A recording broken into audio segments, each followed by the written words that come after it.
fiyatlarında trendler ve beklentiler konusunu tartışmak üzere TESPAM Başkanı Sayın Oğuzhan AKYENER, OPEC Alternatif Enerji Kaynakları Baş Analisti Sayın Doktor Erfan Vafaie ve Baker Hughes'tan Doktor Reza ETTHADİ'yi yayına davet ediyorum.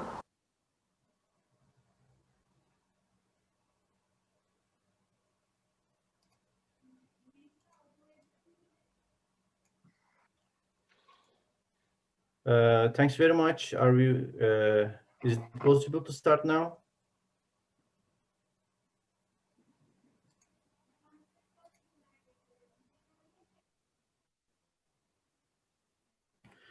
Thanks very much.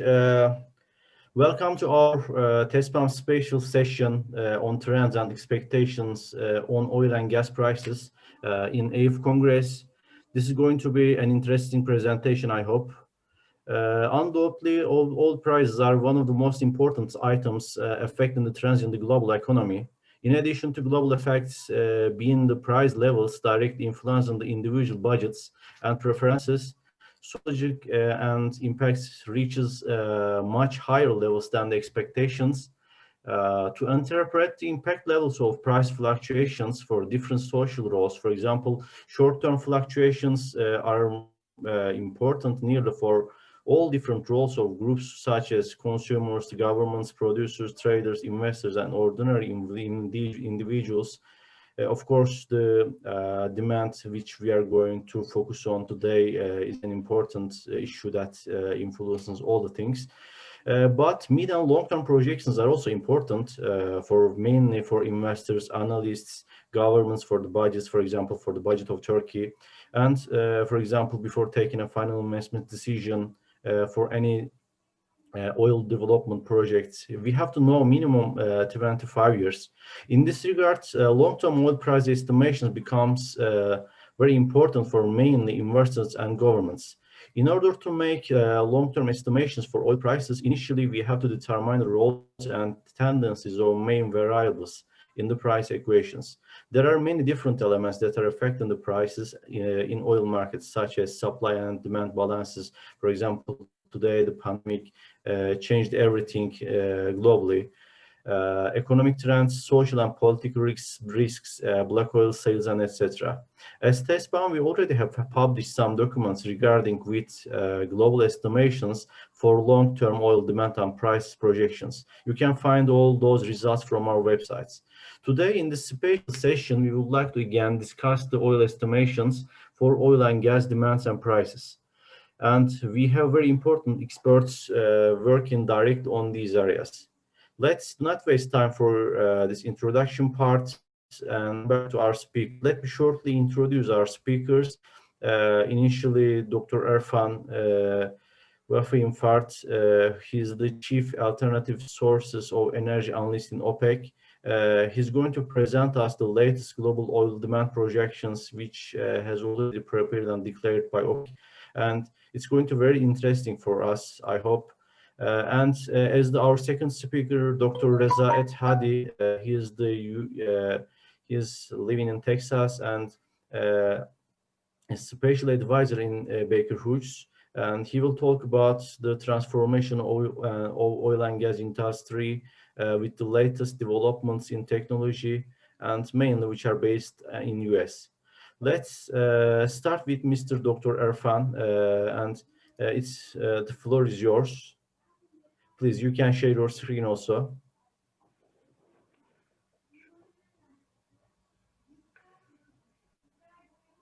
So I hope now you have my screen.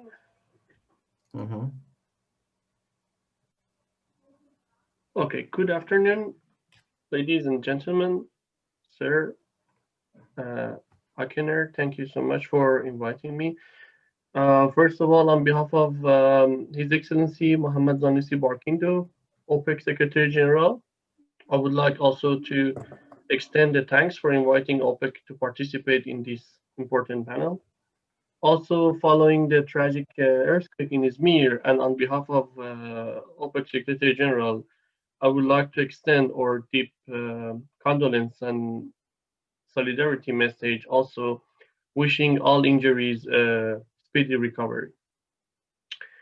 As you know, our World Oil Outlook was launched recently in 8th of October in Vienna, the 2020 version. This year is also the 60th anniversary of OPEC Foundation. As you know, OPEC was founded around, exactly 60 years ago with the specific aim of securing an efficient and economic supply of oil for the consuming nations, enabling a steady investment in petroleum industry, and in turn providing essential support to the global economy. The World Oil Outlook, which is our flagship or a publication at OPEC, and it is in fact a manifestation of these founding principles of OPEC. Each edition of WOO, World Oil Outlook, provides a timely and essential reference for all energy stakeholders, and its continuity is a symbol of stability, something which we need most at the moment.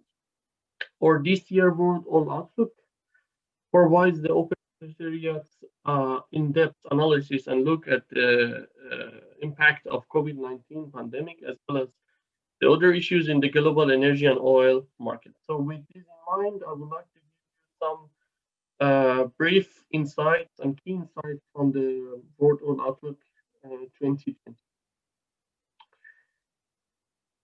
We start with our key assumptions of the outlook. We have the expectation for the global population to increase from around 77 billion to 9.5 billion in the predicted period, which is 2019 to 2045. We expect 96% of this population growth in non-OECD countries, and most of the GDP growth also driven by non-OECD countries. India is expected to remain the fastest growing developing countries with rate GDP growth of 5.6%. And China's economy is rapidly also moving, and we expect still a deceleration of 2.8% per year. We expect, of course, increase in the GDP growth, but this rate is decelerated this time compared to the past. GDP growth in OECD also is estimated at average of 1.6%. In the outlook, we assume an evolutionary development of existing energy policies and technology through this time. So we don't expect a sudden increase, especially in our base case scenario. We don't expect a breakthrough, which can be a big game changer. So outlook accounts for key energy-related policy initiatives in major regions. Internal combustion engines will remain the dominance for the foreseeable future, and shared mobility growing swiftly, especially in urban areas. Potential of hydrogen being explored to meet the environmental policy objectives, and due to effect of COVID-19, we considered also the remote working continues for a while. Continued energy efficiency gains are considered, and IATA and ICAO and IMO policy initiatives also for aviation and marine transport sector are considered. So with these assumptions in mind, we can have a look at our projections for the time being. We first of all, we expect that all energy sources needed to facilitate the economic recovery and future demand and to reduce the energy poverty. So we need all the sources. Following the large drop in 2020, global primary energy demand is forecast to continue growing in long term, increasing by a significant of 25% in the period of 2019 to 2045. So we also expect the demand to increase in non-OECD regions and also drop in the OECD. The key drivers of this demand is expected, of course, by doubling the GDP growth and also around 1.7 billion people additionally living on the Earth by 2045. And given the pace of the demand growth, it's remains very clear that all forms of energy will be needed to support the post-pandemic recovery and to address the long-term energy needs of human being. And also this means that we don't have one size solution fits to all. So looking at each type of fuels, we expect renewable energies to continue fast growing. In fact, we expect other renewables to experience the largest growth, both in absolute terms and also the rate of growth. We expect also gas to be the second largest growing fuel, with around 24 million barrels of oil equivalent per day growth in this specific period. And coal will be the only fossil fuel which see a decline. And oil also we expect to retain its dominant share in the energy mix during this period. Even its portion of contribution to the whole energy mix will reduce due to substitution of other fuels and also the energy efficiency increase and technology. So, looking at the regions, primary energy demand in China and India accounts for around 50% of the total demand growth in developing countries during this period. So we expect 0.9%, almost 1% per year growth for India and about 2.8% for China. Energy consumption in non-OECD countries will remain coupled with the rapid economic growth, but demand in OECD is expected to decline over the long term, particularly in OECD Europe. We expect reduction of energy demand. Looking at oil more specifically, we see that assuming that COVID-19 is largely contained in the coming year, oil demand should partially recover in 2021, a relatively high increment in 2022 and 2023. Normalization of what we call it demand, normalization of demand growth toward the end of the medium-term period is also forecasted, and this is what we see in the medium term for the demand for oil. Looking at the regions again, this demand growth will be driven by non-OECD, as also mentioned before. Incremental demand between 2019 and 2025 is projected to be around 5 million barrels of oil equivalent per day, and China is set to see the largest increment in between 1.4, and India then the highest growth rate, 3.2. Road transportation and aviation sector will remain the key, will remain the most affected, of course, during the COVID time. Oil demand in road transportation sector will return to 2019 level as we expected by 2022, and a bit later 2024 for the aviation. Petrochemicals will continue growing, and a healthy rate of 1.3% is expected despite the temporary decline that we see in 2020. Almost 70% of the incremental oil demand between 2019 and 2025 is driven by light crude products that is taking the major share of the whole package. So looking a bit at the longer term, long oil demand is projected to reach 109 million barrels by 2045. Oil demand will increase by around 10 million barrels then in between this period, and OECD oil demand will continue to decline, as we also mentioned before. Oil demand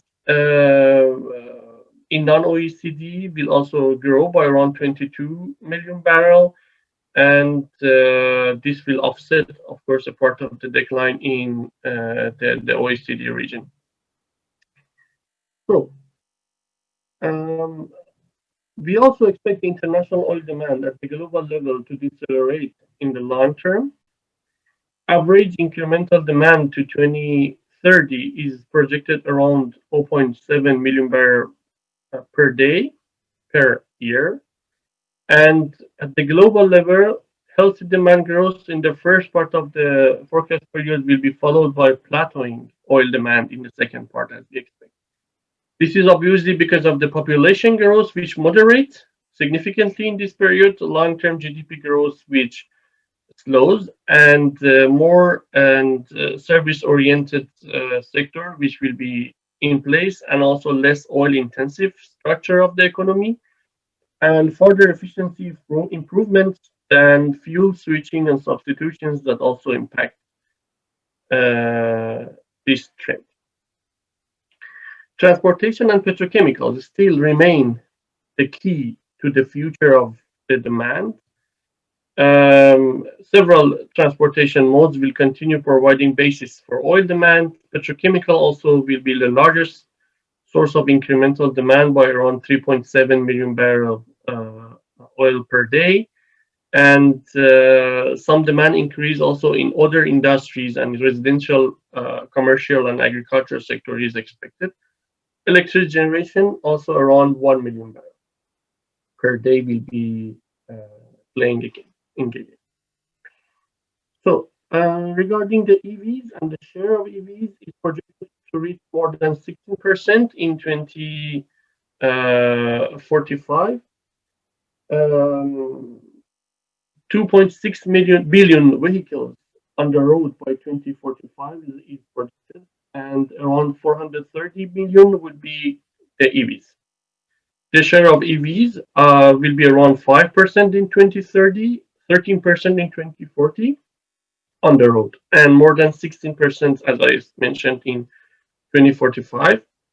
Natural gas vehicles also will count for around 120 million. And the oil demand in road transportation sector at a relatively stable level will be around 47 million barrels and after 2023. By this, I will just conclude on some key takeaways of the presentation. The COVID pandemic has transformed the oil markets and increased the uncertainty. Oil markets experienced the largest ever demand contraction when the pandemic started, but the first signs of recovery is visible. All forms of energy will be needed to allow us for economic recovery, reduction of energy poverty, and also a sustainable energy future. Healthy oil demand growth in the first part of the forecast period will be followed by plateauing the demand in the second part. Nevertheless, oil will retain the highest share in the global energy mix, even while the share of renewables grows also rapidly. Prospects for growth in non-OPEC supply, we also have it themed. We also require steady investment in OPEC member countries to increase the production to meet the world's demand. And the downstream sector also has been affected by weaker oil demand prospects and will need consolidations. So I thank you so much for your attention. You can access our detailed report and interactive version via our website, also via our smart app. There are several chapters and discussions around the topics, and you can freely access to this via OPEC website. Thank you so much. Thanks very much, Dr. Erfan, for this nice presentation. Do you want the video to be played, or if you have time? Let's initially, before the video, let's initially listen to Mr. Reza, and after take the questions, and if after those parts, if we can find any time, we will make the video played. Okay, it's going to be better for us. Now I want to leave the floor to Mr. Reza. He's attending from the United States and Texas, the heart of the United States oil. We are listening him, and I would like Mr. Reza to mention also the price side. And previously we have faced with a big crisis in VTI prices, which is coming from usually the Texas origin. Mr. Reza, it's your turn, please. Yeah, thank you very much, Oğuzhan. Thank you very much, Erfan, for your great presentation. I think it was very good to have the OPEC also to listen to OPEC, also to see, I mean, what is the expectation. Actually, that we share the same expectation in terms of the increasing the demand and until 2030, and then maybe we will reach to the peak, and then it start to be plateau until 2050s. But in terms of the let's say this is a one part of the, let's say, story. Another part of the story is not the demand; it's the supply. As supply in terms right now, considering all this, let's say, the advance in the technology, I don't think so. We will have any, let's say, the issue in the supply. I mean, since assuming all this, let's say, the new technology in the fracking and also horizontal drilling and digital transformations, digitalization, automations. I mean, there will be no problem in the let's say, meet the demand from the, let's say, operators, and most probably even it will reduce the cost of the production.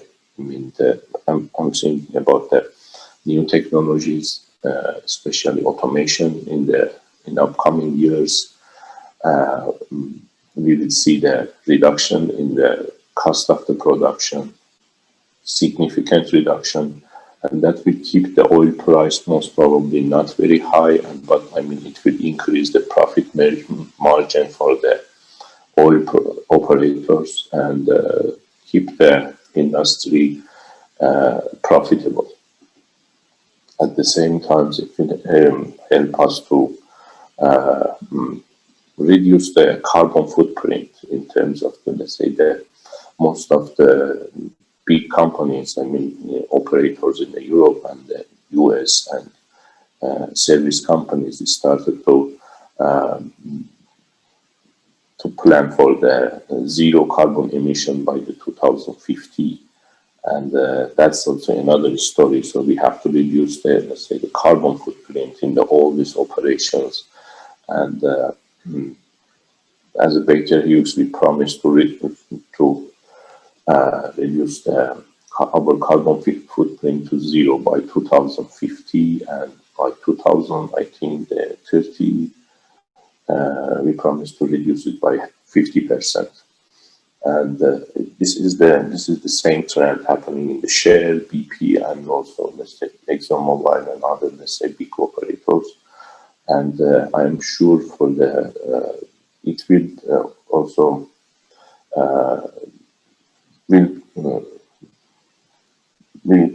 most probably we will expect it the same, let's say, policy from the national oil companies. I mean, in the upcoming years, they will start to take that initiative.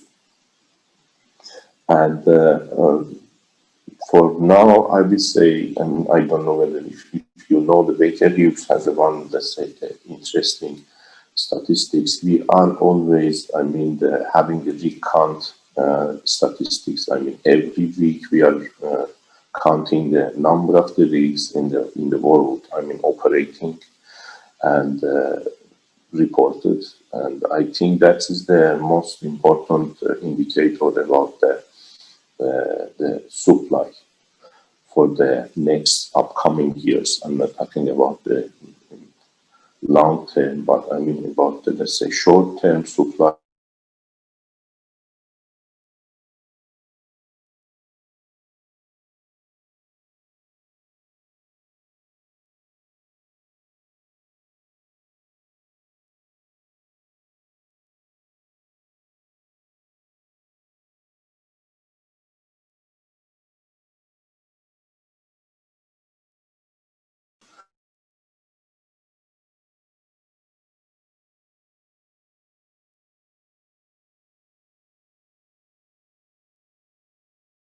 520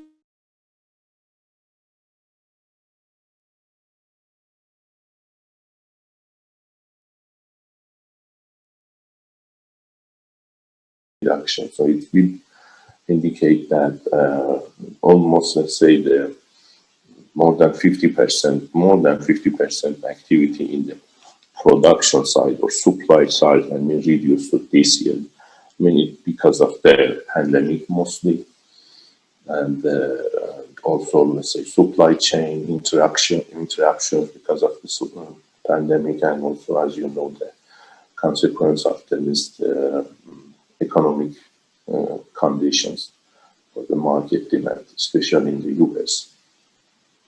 So most probably we are expecting some kind of, let's say, the price peak in the next year, in the next maybe 2021 or 2022, because of let's say, the reduction in the rig count this year. So there is no too much, let's say, investment. I mean, it indicates that, I mean, we have a more than 50% reduction in the investment in the production. So there will be some kind of, let's say, maybe, let's say, increase in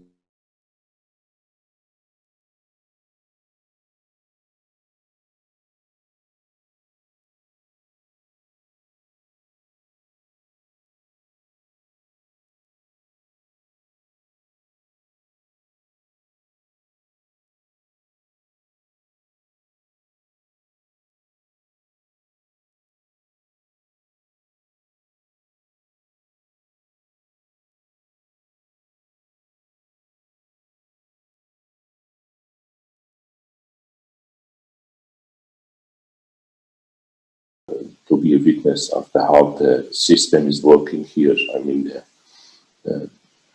you can see, for example, the rig count could go from right now it's around the 300, but I mean, if the next year price go up, even the $5 or $6, I mean, the rig will add by maybe 500 or 600 more rig will come to active mode.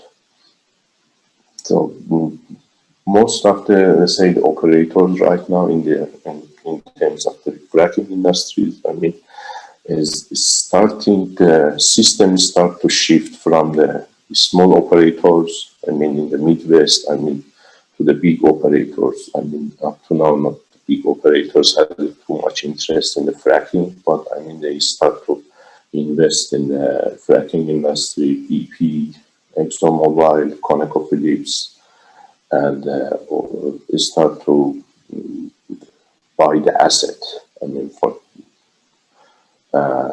and invest right now. And so they know, for example, the price will go up, and once the price will go up, they can get the return from the investment very fast.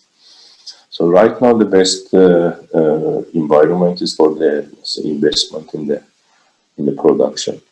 So that's from me, and if you have any question, I will be more than happy to answer. Thanks very much, Mr. Reza, for your discussing and speech. Now we have some questions. Let me ask about the questions. Let's start with Mr. Erfan. Mr. Erfan, in your 7th slide, can you open the potential of hydrogen resources? What are expectations about that? Thank you for the question. We see a potential for hydrogen, especially for blue and somehow green hydrogen. It's already used in the industry, in oil refining, in ammonia production, or in methanol production. Also, there is a technology available at some point for expansion of the use of hydrogen.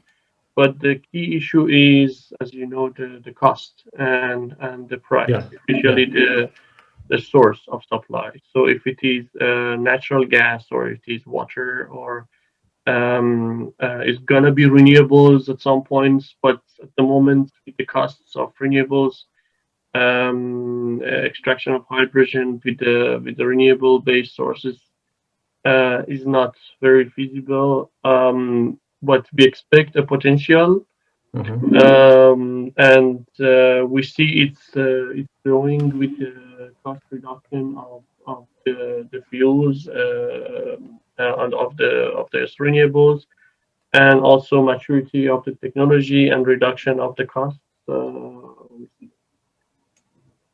Yeah. For example, also in TESPAM, we have studied the hydrogen investment, hydrogen research costs, and like that. According to our estimations, globally the world will be able to focus on the hydrogen studies minimum, but this is according to our estimation, minimum through 2040s. Hence, this is directly related with the natural gas costs. Hence, you know, the natural gas is very cheap these days, and in the future we are expecting an important increase in the natural gas prices. But it's changed up to time. Lots of other issues have to be considered for those estimations. We have to put lots of assumptions. But also we have some estimations like that. I would like to ask Mr. Reza about Mr. Reza, what do you think United States productions level will reach again 13.5 million barrel per day levels? If you expect such a thing, when do you think? Hence, the industry, the oil industry in United States felt in a very bad position due to pandemic and the low oil prices. I know the Trump administration has done lots of things to solve these problems, but when do you think the supply side, and you also mentioned lots of things about the supply side, what do you think about the supply side of United States? And as a second question, maybe you can integrate both how U.S. elections, and we are all waiting for the U.S. elections, how your U.S. elections results may affect the oil market and prices. Sure. Thank you very much for questions. Actually, I believe, as I mentioned, just because of the nature of the fracking industry, it is very flexible for that, let's say, fluctuations, and also technologies we are using right now in terms of the reducing the cost, especially the automations and the digitalizations. I mean, it will reduce the production cost, and I'm sure the fracking industries, I mean, will recover very fast. I mean, we see the same trend in the 2014. Now, there was, let's say, the reductions in the oil price due to the increase in the productions it's a kind of, let's say, the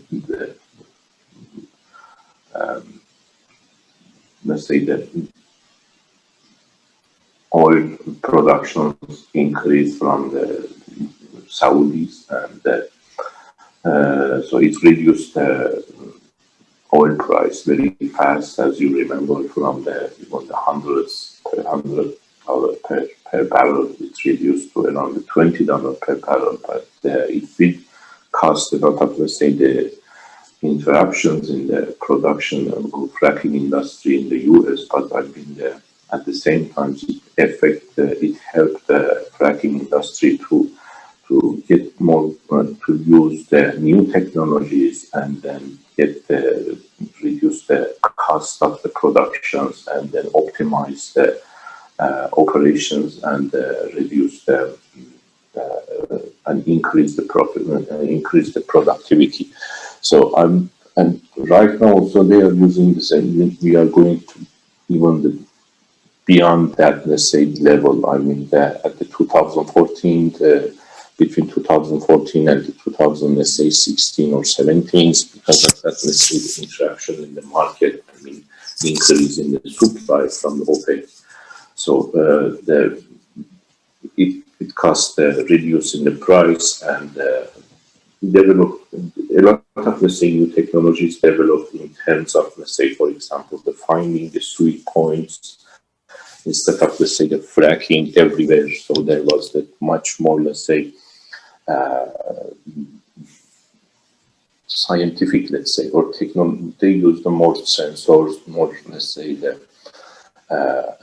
effective methods in terms of the frackings and how you can, for example, control the frack by using the data analytics, machine learning technologies. And right now we are even going beyond that. I mean, the plan is using even make a production or the operations fully automated without, let's say, having any human involved in this. Means, I mean, the drilling the well without, let's say, human involvement, and that will be happen. A lot of, let's say, companies are working in these areas, and I'm sure it will be happen soon. Maybe within the 1 or 2 years.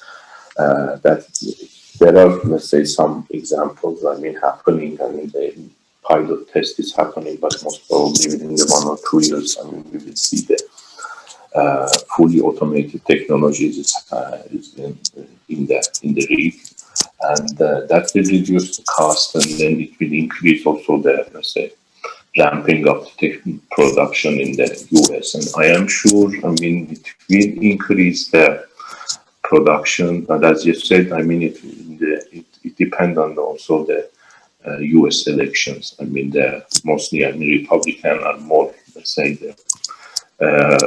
friendly for the oil industry, and then and the Democrats a little bit, let's say, like to maybe put the more limits or policies. I mean, and if that happen, I mean, in terms of the, let's say, Democrats get the election, so it will maybe, I mean, reduce the ramping up. I mean, we will have a little bit, let's say, longer time to ramping up, but that's in the long term. I don't think so. It will have too much effect, because, I mean, everything depends on the supply and demand. I mean, if you have a high demand, so price will go out, and the same thing. I mean, the producer will increase the supply.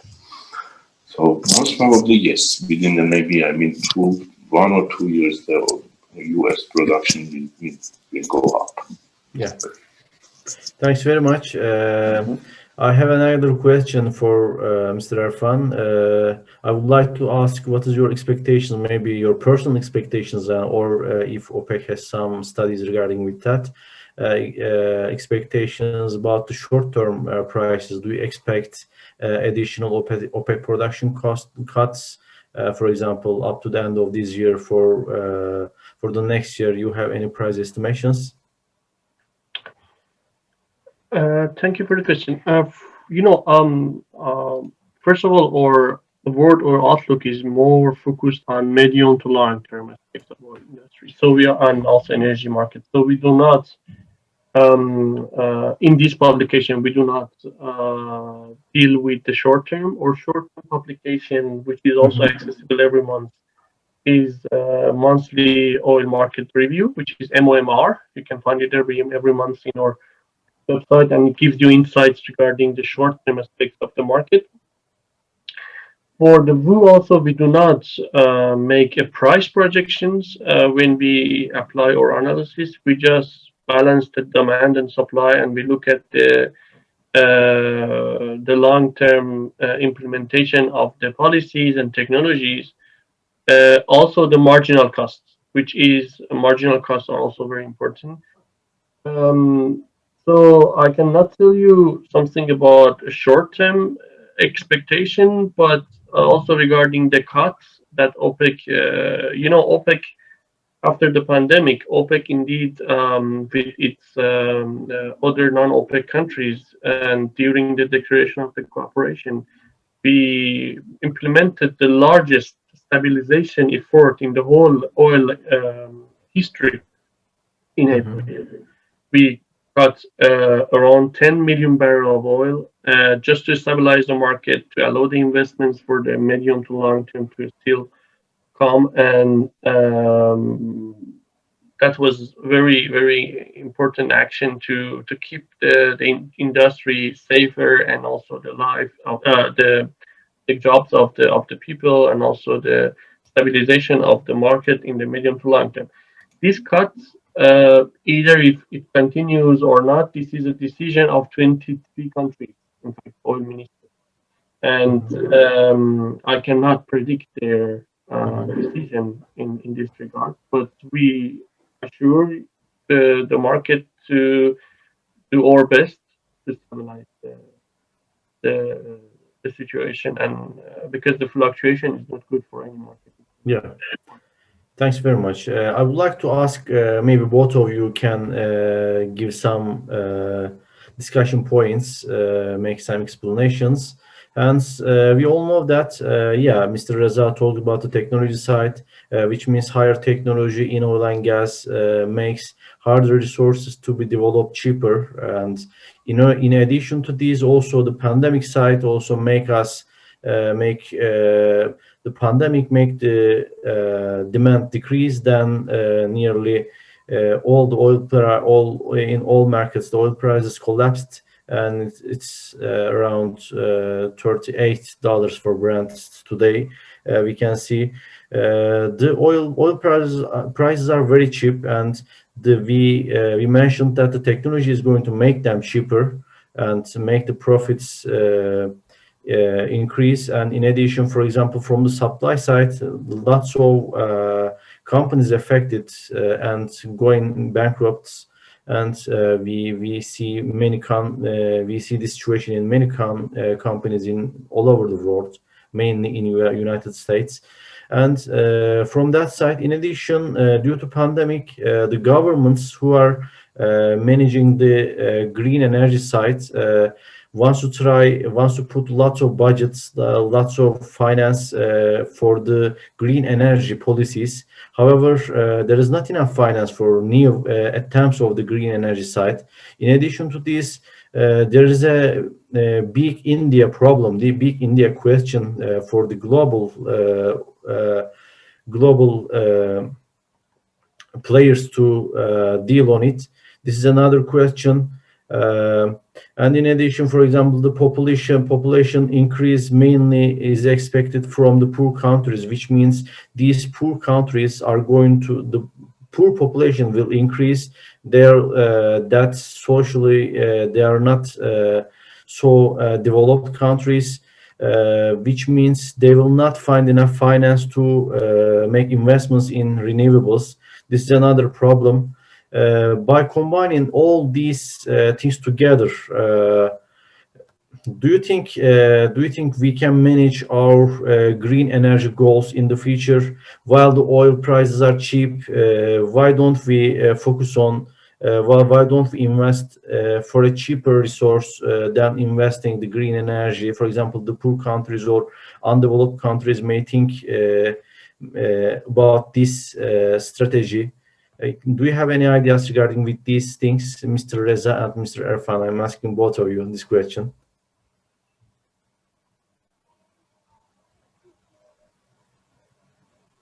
I would add maybe, the first things about the green technologies. The issue with the green technologies, still we have a issue in terms of the, let's say, the trusting. It's not reliable for now. You cannot rely in the, let's say, green technology, solar or wind. Both of them, depend on the weather condition, for example. Yeah. Or even if weather, that will affect the supply security, let's say. For example, another problem here is how you can store the energy.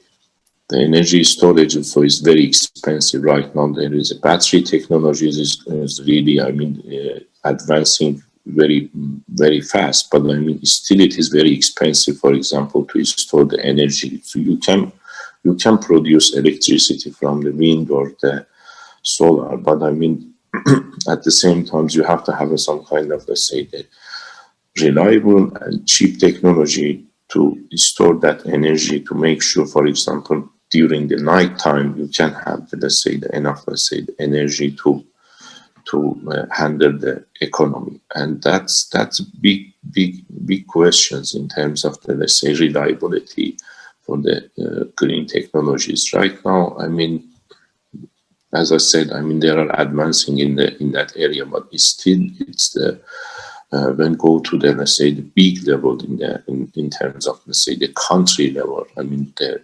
economists, I mean, or the people or the let's say the politicians or the big companies, let's say CEOs or people wanted to decide about whether they should shift to the green technology or stay in the oil and gas. I mean, the first question they always ask is reliability, because for them is important question. For them is important to have the, let's say, reliable energy resources for having the stable, let's say, the growth in the production in terms of, let's say, factories or in terms of the economy.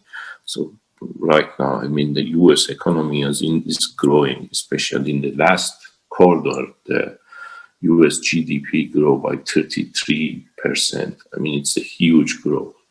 I mean, it's a historic number for the U.S. So that's also happening in the other countries. I mean, because of the pandemic, there was a lockdown and the economy was almost collapsed. And then right now, I mean, it's still going. It's going up, and that's a that's a point. Is that, I mean, most of these politicians or economists, I mean, they concluded that still there is a lot of, let's say, work to do to make sure green technology are reliable. I'm sure in the future it will be reliable, but for maybe, I mean, replacing the fossil fuel. But I mean, it's still there are a lot of, let's say, that we need at least maybe 50 years to come to that point. And another point here, I mean, we are not using the oil just for the, let's say, the generating the energy. At the same time, I mean, we have a big petrochemical factories. I mean, almost, let's say, 60% of the right now produced oil is going to the petrochemical factories. I mean, using all these technologies and developing a lot of products. Everything's, I mean, is right now made of plastic or some polymers. I mean, the source of the oil. So in the future, most probably there will be some kind of, let's say, change in the role for the oil industry. Instead of, let's say, being the major energy producer, I mean, the oil industry will be the major, for example, the producer of the product like petrochemicals. And then it will shift the energy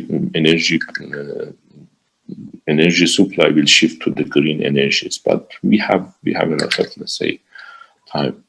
Yeah, thanks very much. And Mr. Erfan. Thank you for the points mentioned by Reza. I agree with most of the points, and I think that's true. We need more reliability for the renewables, for green energy, and also flexibility because of the timing and the zones and distributions and etc.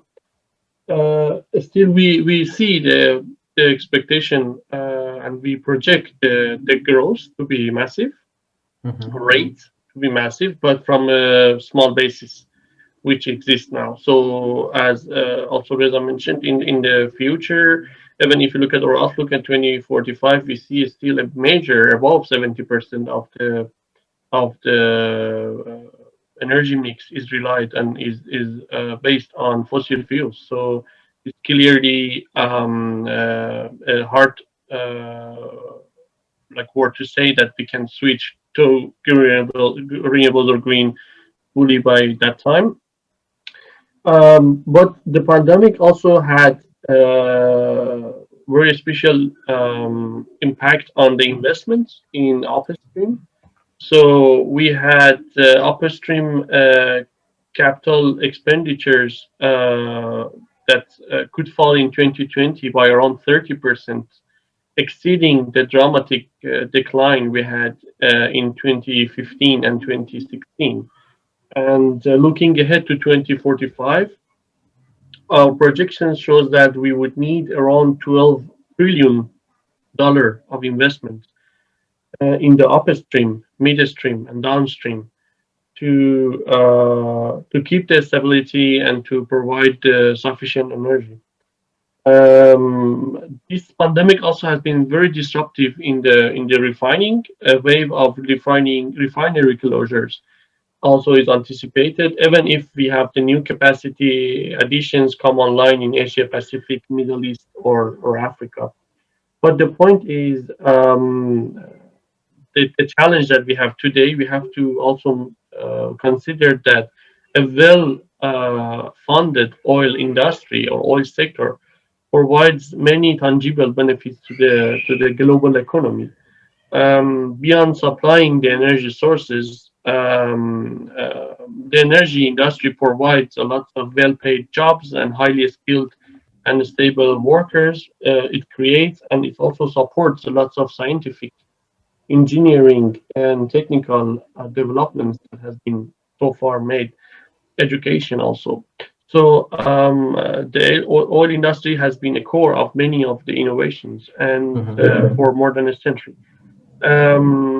This is, I think, has been also a spin-off point for the spectrum of the other industries for this matter. So investment is a concern if we do not have enough investment due to these issues, and also in parallel, we believe in the green fuels to take over some of the shares and to have the fastest growing, to be the fastest growing source of fuel. So, are not. I mean, as I said, there is no one solution fits all. So we need all of these sources to secure the energy, to fight against the energy poverty in many of the regions, including Africa, and to stabilize the energy market and to provide a stable and long-lasting energy supply.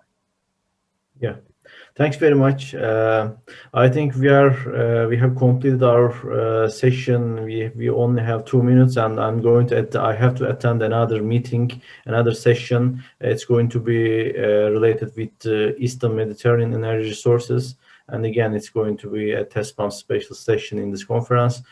I would like to make your video play, but it's better. Your discussions were better than the video. I'm sure about it. I would like to thank our speakers for their very interesting presentations and discussions, to Mr. Reza and to Mr. Erfan. Today we have listened to very good speeches. Before finishing the TESPAM discussions on these topics, we project somehow different regarding with the peak levels, peak oil levels. For example, our expectations are around 2060s to be as the peak time. And this is due to the effect of demand of increasing population of undeveloped and poor countries. And we cannot manage the Indian side also. The hunger will not be easily suppressed. And world, we don't agree. We don't think that world do not have enough finance to efficiently manage the green energy programs. But there are lots of things to consider, as Mr. Erfan and Mr. Reza talked about it. And in addition to the prices side, we don't expect a harsh increase in oil prices, but the demand and natural gas prices in gas will continue to increase. It does not seem to be observed these price levels in today's gas markets. Thanks very much for listening. And again, I'd like to thank our speakers for their efforts. Thanks very much. I'm closing the session. Thank you. Thank you for inviting us. Thank you.